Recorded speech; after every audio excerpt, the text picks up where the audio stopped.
মৃত্যু এমন এক বাস্তবতা যার থেকে কেউ পলায়ন করতে পারবে না। প্রত্যেকটি প্রাণীকেই মৃত্যুর স্বাদ আস্বাদন করতে হবে। আল্লাহ তাআলা পবিত্র কালামে মাজিদে ইরশাদ করেন, কুল্লু নাফসিন যায়িকাতুল মাউত, প্রতিটি প্রাণী ওই মৃত্যুর স্বাদ আস্বাদন করবে। কুল ইন্নাল মাউতাল্লাযী তাফিররুনা মিনহু ফাইন্নাহু মুলাকীকুম, হে নবী আপনি বলে দিন, মৃত্যু যার থেকে তোমরা পলায়ন করছো সে অবশ্যই তোমাদের সাথে সাক্ষাৎ করবে। আইনামা তাকুনু ইউদরিকুমুল মাউত ওয়ালাউ কুনতুম ফি বুরুজিম মুশাইয়াদা, তোমরা যেখানেই থাকো না কেন মৃত্যু তোমাদেরকে পাকড়াও করবেই, যদিও তোমরা সূর্য দুর্গে অবস্থান করো।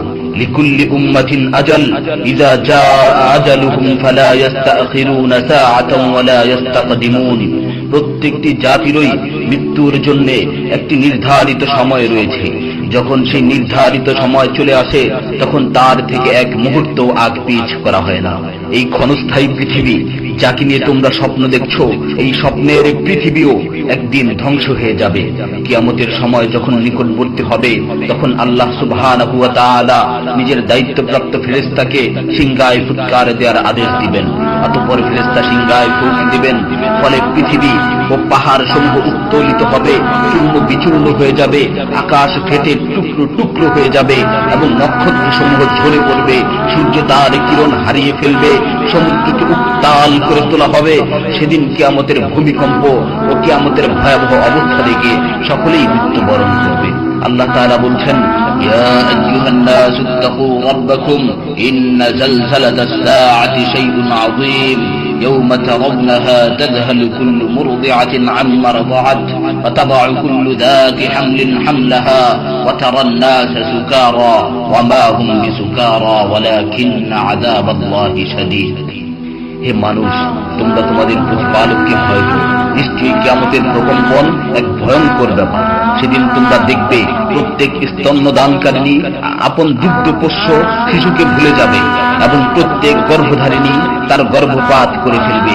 তুমি দেখবে মানুষকে পাগলের মতো, আসলে ওরা পাগল নয়, তবে আল্লাহর আযাবই হবে কঠিন। فإذا نفخ في الصور نفخة واحدة وحملت الأرض والجبال فدكتا دكة واحدة, অতঃপর যখন সিংহায় ফুঁক দেওয়া হবে একটি মাত্র ফুঁক, আর জমিন ও পর্বতমালাকে উত্তোলিত করা হবে এবং মাত্র একটি আঘাতে এগুলো চূর্ণ বিচূর্ণ হয়ে যাবে।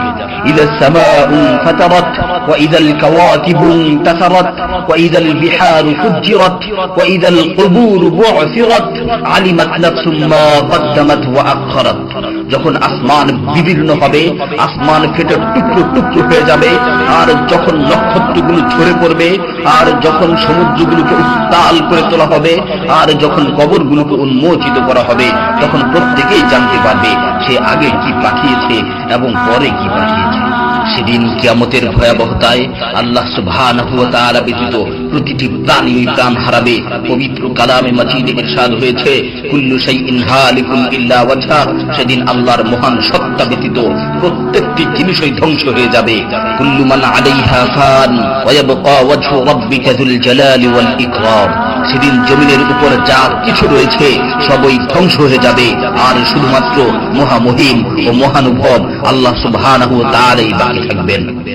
তাফসীরে ইবনে কাসীরে বর্ণিত হয়েছে, যখন ইসরাফিল আলাইহিস সালাতু ওয়াস সালাম সিংহায় ফুৎকার দিবেন তখন সকলেই মরে যাবে।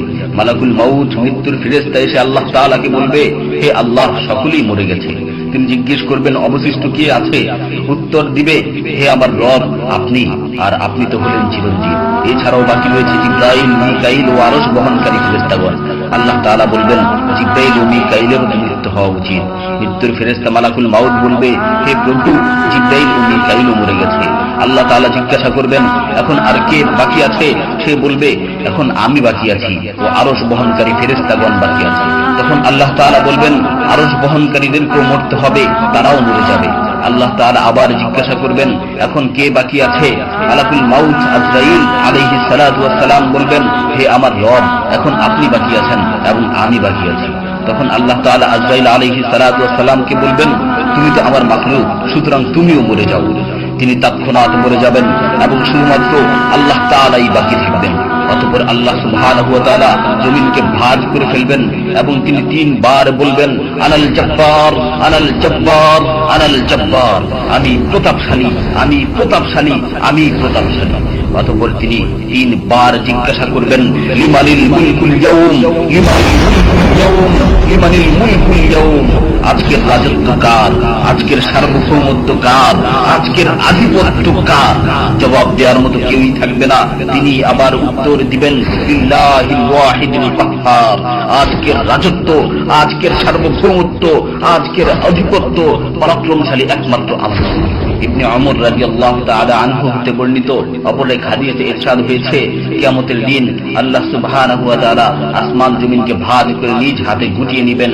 অতঃপর বলবেন, আনাল মালিক, আনাল জব্বার, আনাল মুতাকাব্বির, আমি বাদশা, আমি প্রতাপশালী, আমি অহংকারী।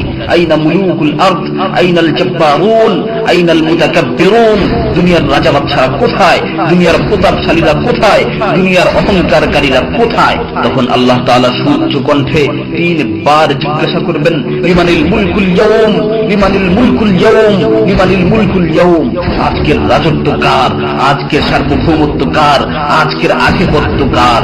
অতঃপর তিনি 3 বার উত্তর দিবেন, লিল্লাহিল ওয়াহিদুল কাহ্হার, আজকের সার্বভৌমত্ব, আজকের রাজত্ব, আজকের আধিপত্য প্রতাপশালী একমাত্র আল্লাহ সুবহানাহু ওয়া তাআলা।